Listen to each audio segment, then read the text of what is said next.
आणि रसिक प्रेक्षकांना विनम्र अभिवादन करून क्रिएटिव्ह क्रू आनंद यात्री मुंबई सादर करीत आहे एकांकिका प्लस मायनस।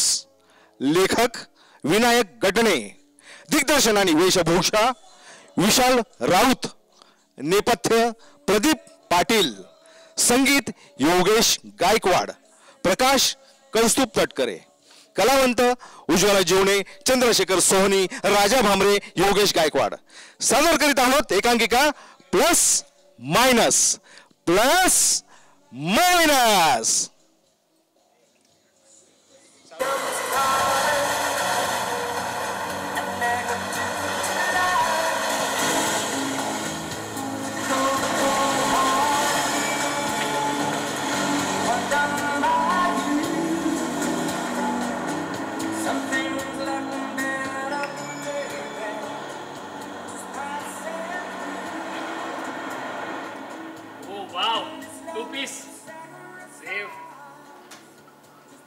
सुधा डार्लिंग,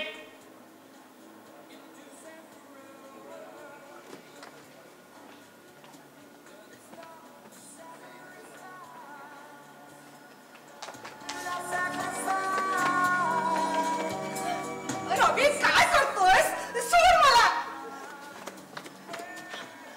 ये पैसे दे।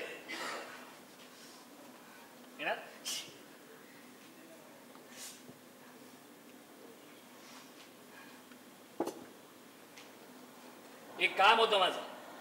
बोल। मला पैसे हवेत, आता नाही काही दिवसांनी। बरं मग? तुला माहिती आहे मी एक सिनेमा बनवतोय। हो माहितीये, तिला हिरोईन बनवण्यासाठी तू सिनेमा करतोयस। तू काही समज, पण तू मला पैसे पुरवायचे। रवी असल्या कामासाठी पैसे नाहीत। हे बघ, मला चिडायला लावू नकोस हा? आणि अप्पाजींनी तुझ्या नावावर काही पैसे ठेवले, दागदागिने, आणि ते पैसे मिळून 50-60 करोड सहज होतील। अप्पाजींनी ते पैसे आणि दागिने माझ्यासाठी ठेवलेत। तू माझी बायको आहेस हा? मला थोडे पैसे पुरवलेस तर बिघडणार नाहीये, ते पैसे परत करेन मी हा? अरे लाज कशी वाटत नाही तुला माझ्याजवळ पैसे मागायला? सुधा, तुझ्या रखेलीचं भलं करण्यासाठी पैसा नाही माझ्याजवळ। रखेल बोलते हा? रखेल बोलते रखेल बोलते हा? सुधा, सुधा, यापुढे अशी चूक करू नकोस। स्वतःच्या नोकरीची काळजी कर। ती नोकरी सोडणार आहे मी। काय म्हणालास? काय नोकरी सोडणार? अरे हक्कलला जाणार आहेस तू। तुला माहितीये तू काय गुन्हा केलास? एक सुशिक्षित सिव्हिल इंजिनियर तू हाताखालच्या माणसाला दारू पिऊन मारहाण केलीस, त्याचा जातीचा उद्धार केलास। अरे नोकरीचं दे सोडून, तो माणूस तुझ्यावर केस करणार आहे। साक्षी पुरावे तुझ्या विरुद्ध गेले ना तर जेल होईल तुला, जेल। सारा केस करतोय, पैसा दाबून त्याला गप्प करावा लागणार। पैसा दाबून? अरे कळत कसं नाही तुला हा? कोणी सांगितलं नाही तुला? पेपर वाचत नाहीस वाटतं आजकाल? प्रकरण बरंच पुढे गेलंय, त्याच्या जातीच्या आमदारांना ते विधानसभेपर्यंत नेलंय। रवी कुणाचा फोन आहे? मला बघू दे, मला बघू दे कुणाचा फोन आहे।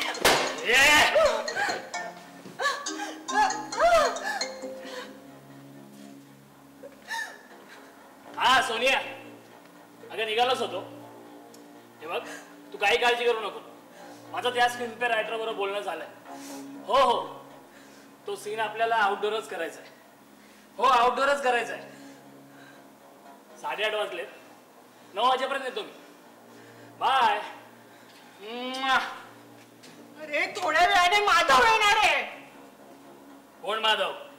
विसरलास? इतक्यात विसरलास? तो होय, आणि तो कशासाठी येतोय? तो तर बडा मिनिस्टर आहे तो, या राज्याचा फायनान्स मिनिस्टर माधवराव देशमुख. अच्छा, माधवराव देशमुख.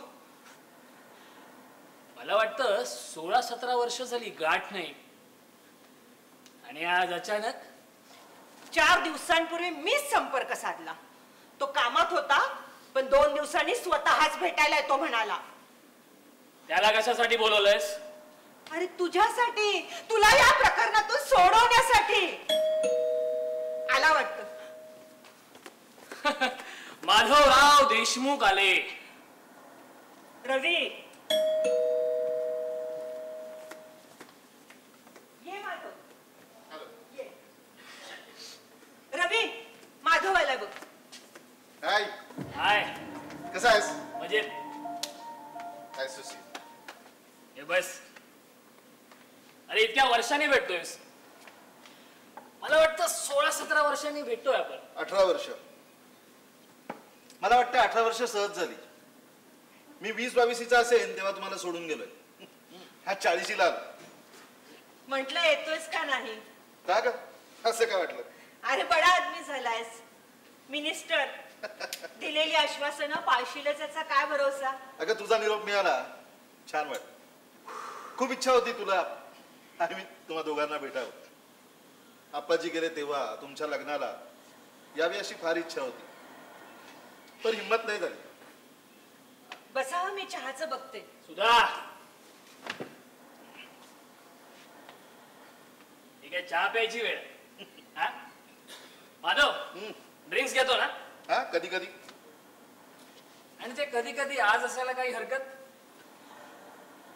सुधा, जरा खारे काजू आण. हा, आण प्लीज. आण. आण.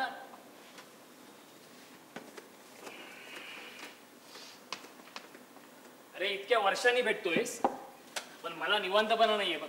का रे? अरे एक महत्वाचं काम आहे. हरकत नाही, थोडा उशीरच आहे. ठीक आहे.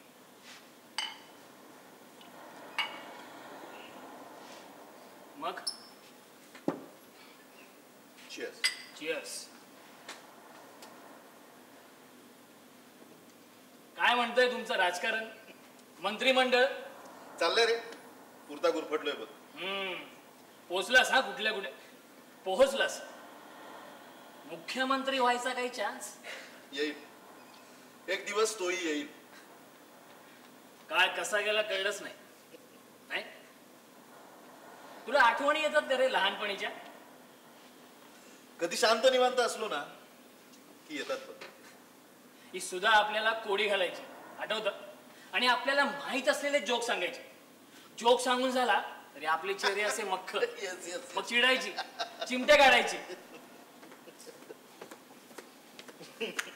अरे सुधा, एखादा जोक सांग बघू परत. सांगे, पण हसला नाही तर चिमटेही काढेल. अरे तुझ्यासोबत कोणी आलंय का? म्हणजे ड्रायव्हर, बॉडीगार्ड? नाही रे, त्यांच्या चहा पाण्याचं कोणीही आलेलं नाहीये. गाडी काढली आणि एकटा निघालो.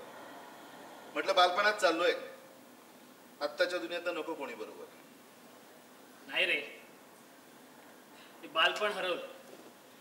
आता फक्त आठवण. आणि त्या आठवणी काढायची ही वेळ ही नाहीये. अरे तुम्ही दोघे इतकं सिरियस का झालाय? बरं ते जाऊ दे. सुधा, मला कशासाठी बोलवलं होतंस? तुला कल्पना आली असेलच की. अच्छा, रवी बद्दल बोलतेस का तू? हो, रवी सांग ना त्याला. सांगायची गरज नाहीये. त्याने दारू पिऊन हाताखालच्या माणसाला मारहाण केली हे पेपरमध्ये वाचलंय मी. अरे दारू पिऊन हे त्यांनी घुसडून दिलं. संध्याकाळी मजेत एकांतात मी ड्रिंक्स घेतो. हे असं भर दिवसात दारू पिऊन मी कधीच साईटवर गेलो नाही. पाटबंधारे विभागात आहेस नाही का तू? हो, पण माधव, तू माझ्यासाठी काय करू नकोस. मला आवडणार नाही. का? का? का सांगू शकतो मी. हा, सांगू शकतो. का? सांगतो. आपण तिघे लहानपणी एकत्र राहायचो. मी तुमच्या समोरच राहत होतो. तू सुधाच्या घरात राहायचास. सुधाच्या वडिलांनी आप्पाजींनी सांभाळलेला एक आश्रित मुलगा तू. जसजसे आपण मोठे होत गेलो, तरुण होत गेलो, आपल्या दोघात तणाव निर्माण झाला. आपल्या तणावाचं कारणही तीच होती, सुधा. पण आपल्याला जोडणारी तीच होती. सुधाच्या बाबतीत मी तुला माझा प्रतिस्पर्धी समजू लागलो. तुम्ही एकाच घरात राहत होता. मला सुधाचा वेळ कमी मिळायचा. मी चिडचिड करू लागलो. तुला वाटेल तसं बोलू लागलो. तुझ्या आश्रितपणाचे धिंडवडे काढत होतो. अरे काळ जातो तशा या गोष्टी विसरल्या जातात रवी. नाही, पण मी नाही विसरू शकत. मला माझा इगो सांभाळलाच पाहिजे. इतका मी लाचार नाही की ज्याच्याही अपमान केले, ज्याच्याशी इतका वाईट वागलो, त्याचीच मदत घ्यायची. नाही, चल येतो मी. अरे हे बघ, तू इतक्या वर्षांनी भेटलायस, माझ्याकडे वेळ नाही. सुधाशी गप्पा मारत बस निवांत. आणि हो, ड्रिंक्स लागलं तर घे अजून. अरे आपलंच घर आहे. माधव, सॉरी यार.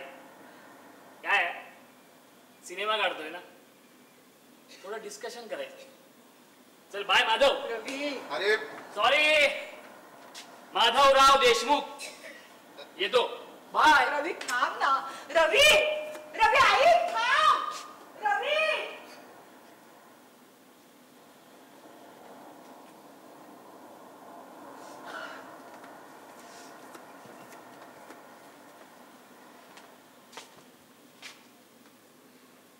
रवी फार बदललाय.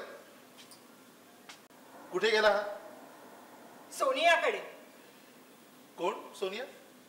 आहे एक नटी. नाटका सिनेमात लहान सहान कामं करते आणि हा तिला हिरोईन बनवण्याच्या प्रयत्नात आहे. काही असे तसे संबंध.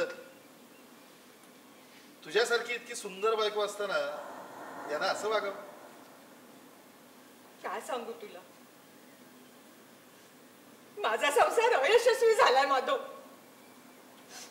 रवी हा असा एकुलता एक मुलगा राहून तोही तिकडे पाचगणीला शिकायला.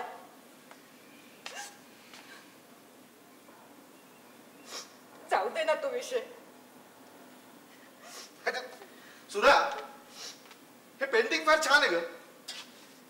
कुठून घेतलं? अरे इथेच एक्झिबिशन मध्ये. ब्युटिफुल.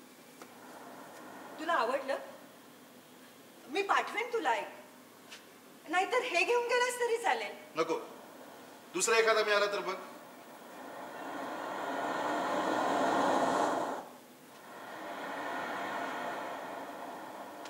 माधव, मी तुझं मगाचं एक वाक्य पकडलंय. कुठलं?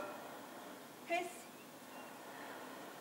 तुला भेटायची इच्छा होती पण हिम्मत होत नव्हती असं म्हणालास तू. बर, मग का रे, हिम्मत का होत नव्हती? तुला माहिती आहे ते.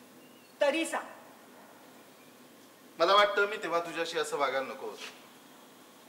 पण खरं विचारशील तर मला आवडायचीस तू. आकर्षण वाटायचं तुझं. आता इतक्या वर्षांनी वाटतं? फार अवघड प्रश्न विचारलास. बराच आहेस की आतल्या गाठीचा. पण रवीच्या वागण्यात जे जाणवायचं ते तुझ्या वागण्यात मला कधीच जाणवलं नाही.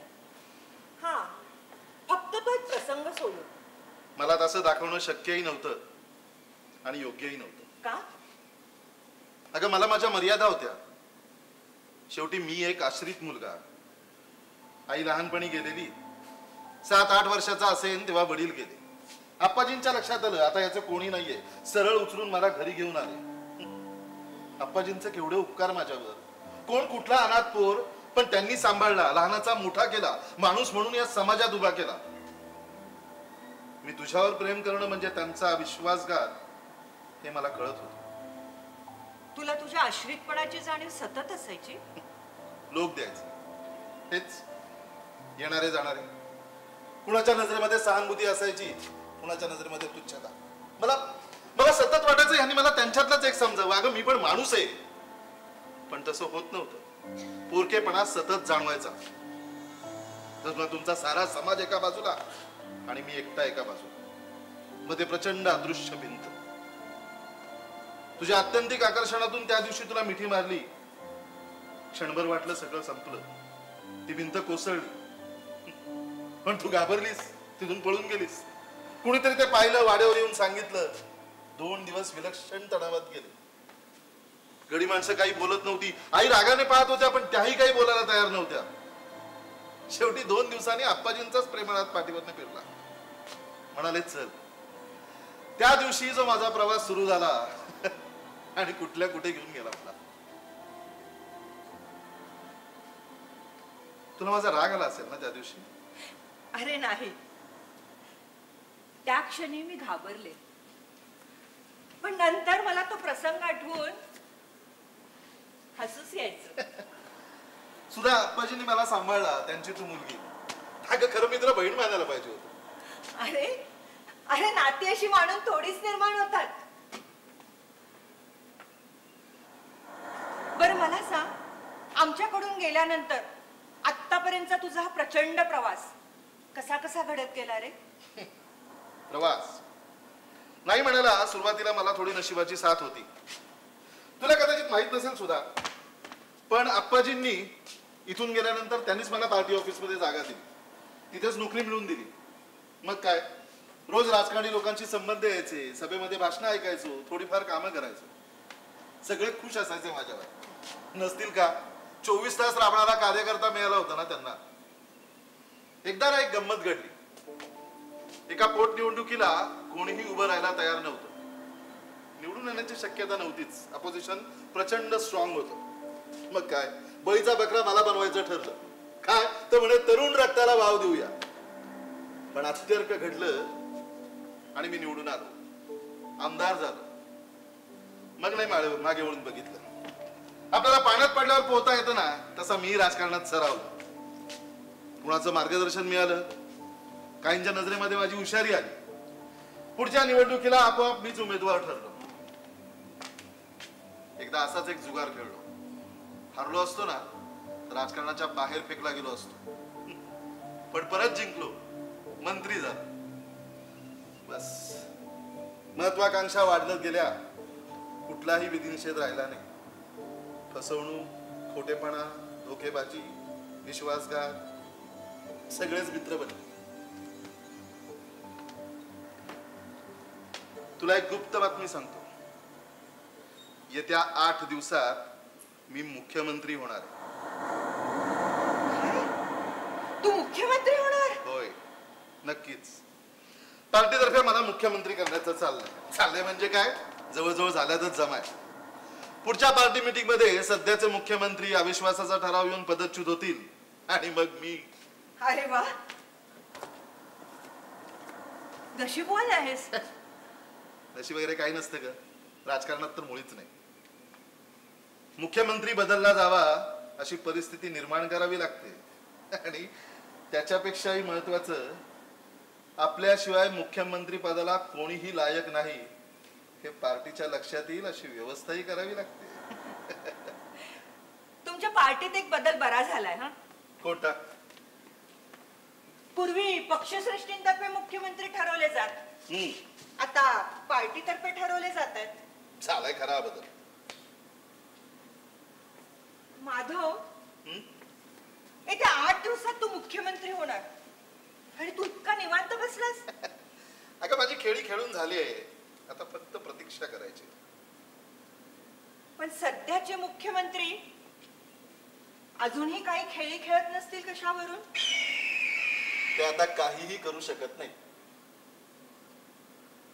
माधव, तू मला एक शब्द देऊ शकतोस? बोल. मला राजकारणात यायचंय. काय? हो,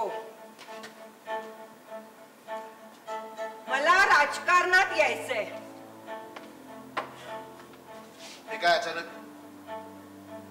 अचानक नाही, गेले कित्येक दिवस मी विचार करतेय. आता तू मुख्यमंत्री होणारच आहेस तर माझा मार्ग सुकर होईल. अरे, कोल्हापुरात असताना आप्पाजीही राजकारणात होते. हा त्यांनी समाजकारणच जास्त केलं ते सोडून. पण आप्पाजींनी तुमच्या पार्टीचं सभासदत्व मला घ्यायला लावलं होतं. मी आजही तुमच्या पार्टीचे सभासद आहे. पण तरी तू राजकारणात का? मला जमणार नाही? तसं नाही. हुशार आहे, तरुण आहे, सुंदर आहे.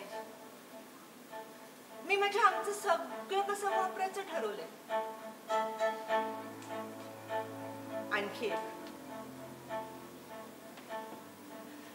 मी रवीला सोडणार आहे. हो, मी स्वतंत्र होणार. हे बघ मला वाटतं तू थोडी तडजोड कर. रवीला थोडं समजून घे. नाही, आता ते शक्य नाही. इथून पुढे माझे विचार स्वतंत्र असतील. मी माझे निर्णय स्वतः घेईन. रवीला आता माझ्या आयुष्यात स्थान नाही. माधव, मी बरंच सहन केले रे.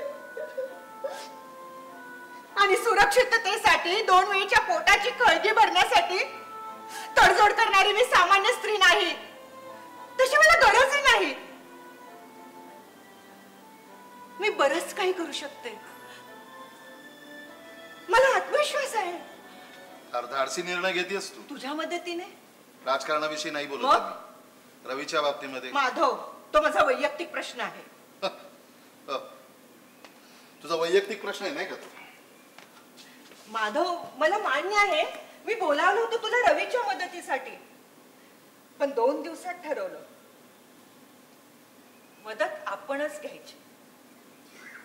आता रवीच्या बाबतीत काय निर्णय घ्यायचा हे तुला त्याच्याविषयी काय वाटतं त्यानुसार ठरव.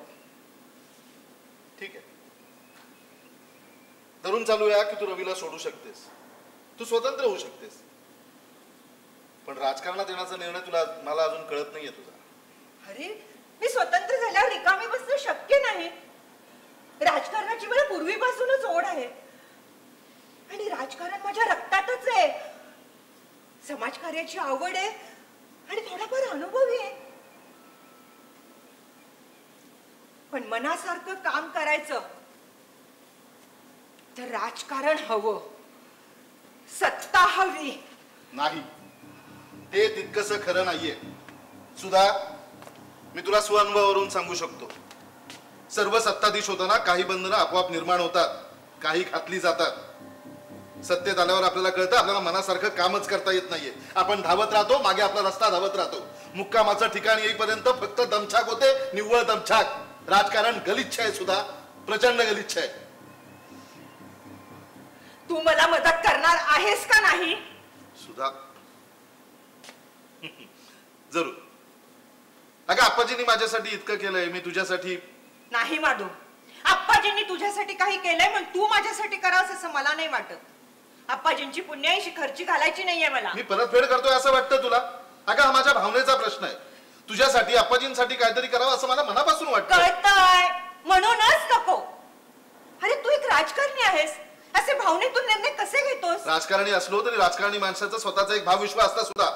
आणि माझ्या भावविश्वामध्ये तुला आप्पाजींना निश्चित एक स्थान आहे. नाही नाही,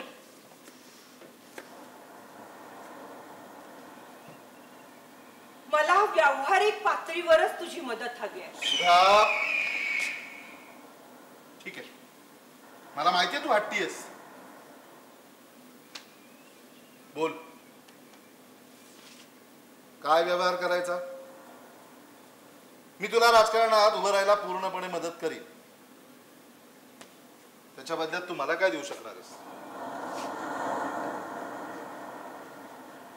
बरंच काही. माधव, तुला हे स्त्रीचं पेंटिंग खूप आवडलं असं मगाशी म्हणालास. हे पेंटिंग तू मला देणार आहेस? ही प्रणय देवता मी तुझ्यासाठी जिवंत करू शकते. ह्या प्रणय देवते इतकीच मी सुंदर आहे. सुधा, काय विचार आहे?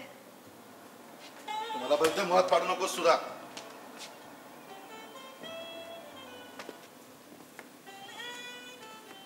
माझ्याकडे बघ, मी सुंदर आहे. 18 वर्षांपूर्वी तू मला आवेगाने मिठी मारली होतीस. त्या अर्धवर्तुळ मी पूर्ण करू शकते माधव. ते अर्धवर्तुळ मी पूर्ण करू शकते. सुधा, तू माझ्या मोहात पडू शकतोस तर. सुधा, सुधा, अगं मी काही संत म्हणत नाहीये. मी पण माणूस आहे.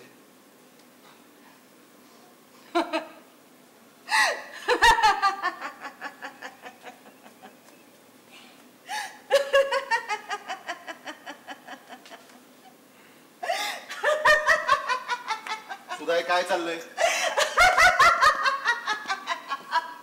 तू फसू शकतोस तर. सुधा, हे काय चाललंय? तू फसू शकतोस तर. म्हणजे आता मी तुला सांगते, मी तुला काय देऊ शकते. काय? 2 दिवसांपूर्वी अचानक एक घटना घडली. मला मुख्यमंत्र्यांच्याकडून बोलावणं आलं. मुख्यमंत्री?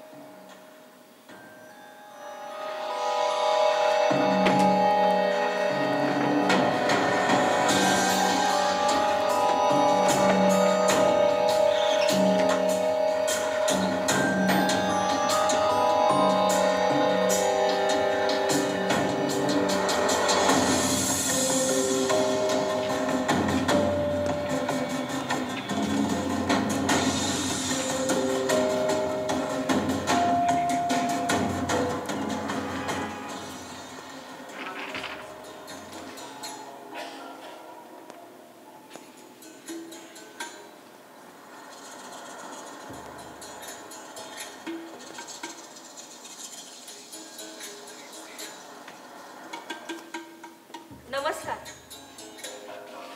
कोण? सुधा देसाई? या, बसा. सुंदरा, बसा बसा.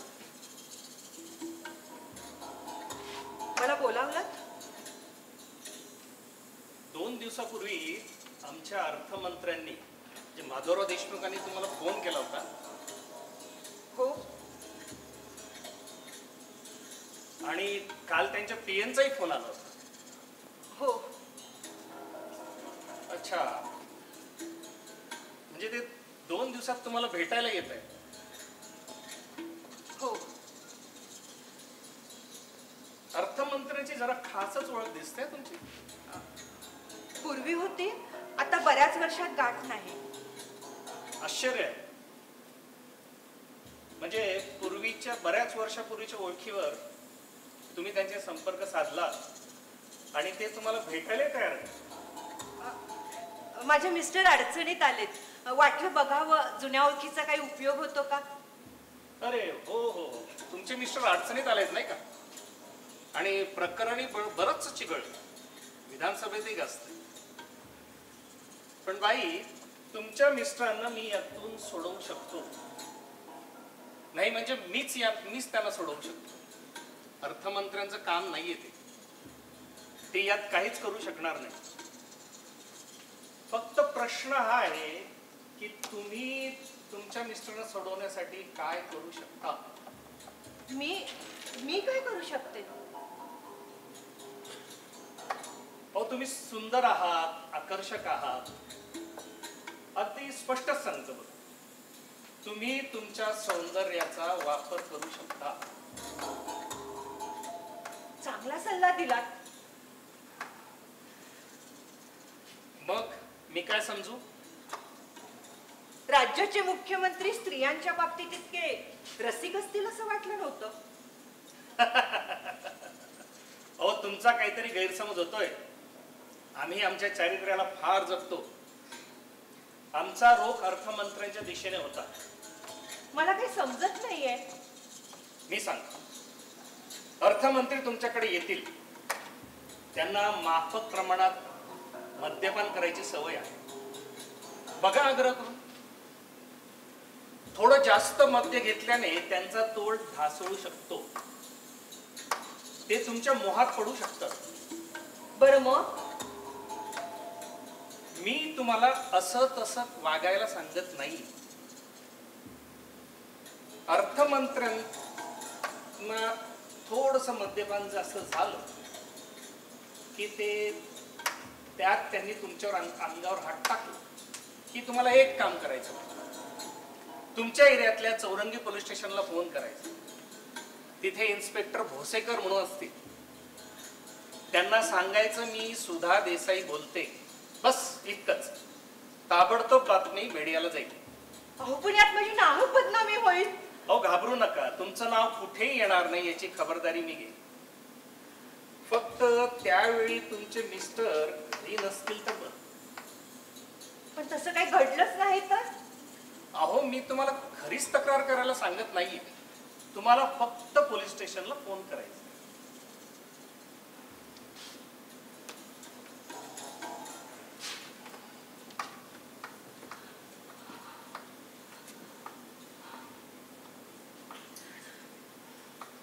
मग काय मी समजू?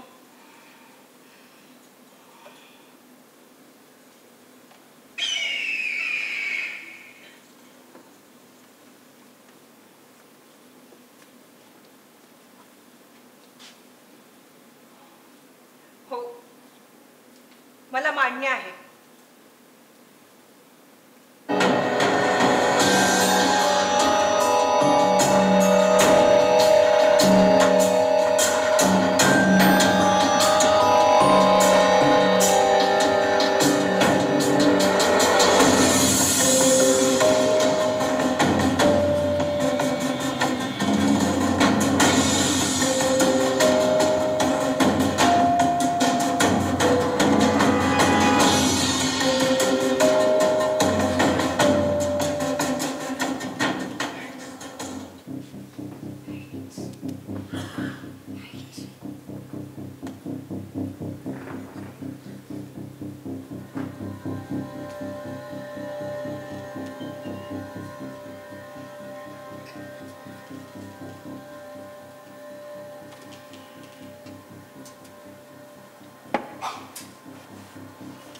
एकूण मुख्यमंत्र्यांनी सगळी तयारी केली होती, तर तुझा विनयभंग केला, बलात्काराचा प्रयत्न केला अशी खोटी तक्रार द्यायची.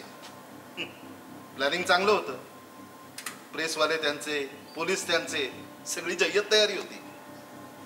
फक्त तू त्यांची नव्हतीस हे मुख्यमंत्र्यांना कळलं नाही.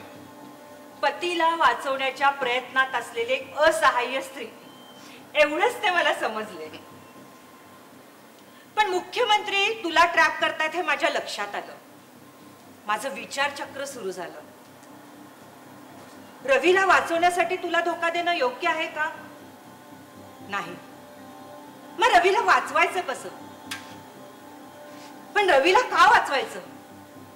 तो माझा नवरा आहे म्हणून? पण तो नवरा म्हणून तरी लायक आहे का? मग त्याला सोडू का नाही? रवीला वाचवण्यासाठी तू मला धोका देणार होतीस, तिला नाहीस. मी तुझ्याशी वाईट वागले नाही हा माझा चांगुलपणा समज. चांगुलपणाची अशी व्याख्या झाली तर आजकाल. तुला वाचवण्यासाठी मी मुख्यमंत्र्यांना धोका दिला. उगा शब्दांचे खेळ करू नकोस. लबाड आहेस. तू पण काही कमी नाहीयेस.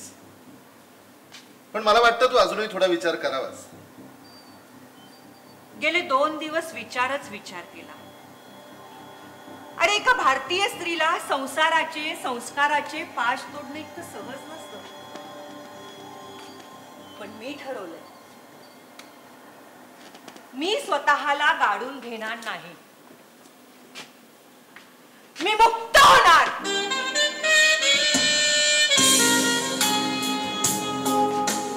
मीही ठरवलं, तुला राजकारणात उभं करण्यासाठी पूर्णपणे मदत करणार. मला राजकीय अज्ञातवासात जाण्यापासून वाचवलंयस तू, मी तुला मदत करणार. पण मला सांग, हे सगळं घडल्यानंतर तू राहणार आहेस कुठे? कुठे म्हणजे? इथेच. ही जागा माझ्या नावावर आहे. हे सारं काय माझं आहे. रवीला रवीला मी हकलणार आहे. बर, एक काम कर, मला सांग, इथल्या सामाजिक संस्थांशी तुझे संबंध आहेतच? हो, थोडेफार. ते वाढव. नवीन संस्था का? जुन्या संस्थांच्या वर्धापन दिनाला, नव्यांच्या उद्घाटनाला मला बोलवत जा. कधी मी येईन, कधी माझे मंत्री येते. या भागातली शाळा असो, कॉलेजेस असो, हॉस्पिटल्स असो, यांचं कुठलंही काम असो, अनुदान, जागा, या सगळ्याला तुला तुझा हातभार लागेल असं बघत जा. येत्या निवडणुकीपर्यंत तुझा असा दबदबा निर्माण करतो की ऐन निवडणुकीच्या वेळेला उमेदवार म्हणून फक्त तू दिसशील. आमदार सुधा देसाई.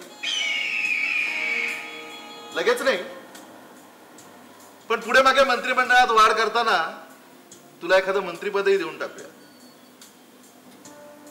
माधव, मी काहीही करू शकतो सुधा, मी काहीही करू शकतो. सुद्धा तुला आठवतं, एक काळ असा होता की या सगळ्या जगामध्ये मी एकटा होतो, पोरका. सगळं सगळं उद्ध्वस्त असं वाटायचं, पण नाही. मला आज कळतंय, माझा राग या जगावर नव्हताच, मला पोरका ठरवणाऱ्या त्या क्रूर नियतीवरती होता. नियतीच्या हातातली सूत्रच आज मी माझ्या हातात घेतली. मी काहीही करू शकतो.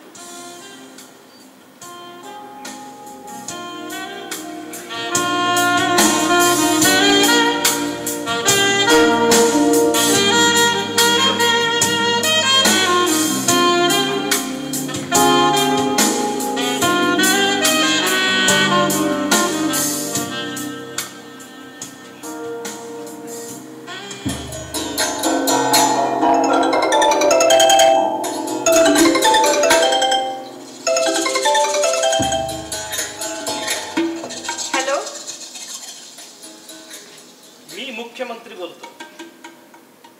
नमस्कार, बोला. काय पाहुणा काय म्हणतो? जेवतायत आतल्या खोलीत. जाळ्यात अडकला का? नाही. काय? तुमच्याप्रमाणेच तेही स्वतःच्या चारित्र्याला फार जपतात. कसलं चारित्र्य, कसलं तत्व? अहो, तुम्ही फार हातगाईवर आलेले दिसता. कशावरून? नाही म्हणजे ते इथंच असताना फोन करताय, त्यावरून वाटलं. बाई हुशार आहात, पण एक सांगतो, ही त्यांच्या चारित्र्याची किंवा तत्वाची जीत नाहीये, पण तुमच्या सौंदर्याची मात्र हार जरूर असेल.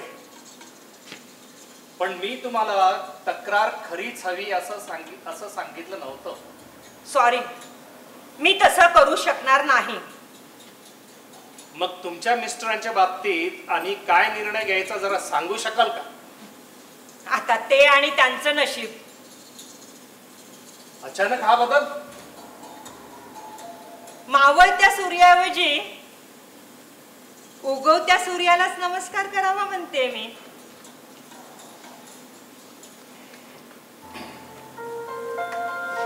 ठीक आहे माधवराव, आम्ही आमची हार मान्य करतो.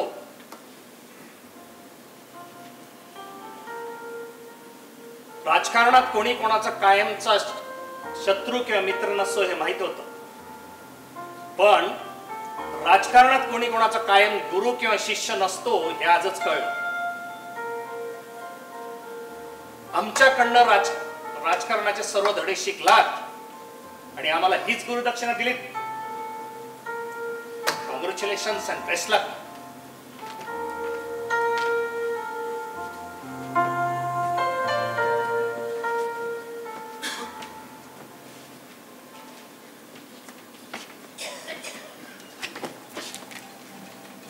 आज एका आश्रित अनाथ मुलाला दिसतंय उद्याचं येणारं सर्वोच्च पद. पायथ्याशी उभी आहे एक स्त्री, संसार सोडून स्वतःच्या शोधात निघालेली, दुखावलेली, सुंदर, तरुण. भावनांना आता तिच्या जगात थारा नाही, ती फक्त व्यवहार जाणते. मनात काही आकांक्षा असती, आज सुटकेसाठी पंख पसरलेत, काय सांगावं.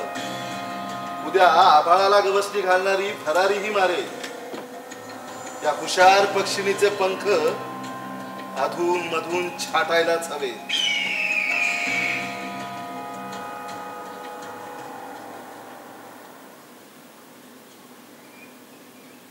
गुड बाय मिस्टर रवी देसाई. इथून पुढे तुझा आणि माझा प्रवास आहे वेगळा. आता मी तुझ्या संसारातून मुक्त होऊन मी माझ्या मार्गाने जाणार आहे. आज राजकारणात मी कोणीही नसेल, पण माझं लक्ष मात्र वरच राहील. राजकारणातले छक्के पंजे खेळत प्लस मायनस करत मी सत्ता काबीज करेन. कदाचित काही वर्षांनी मी सुद्धा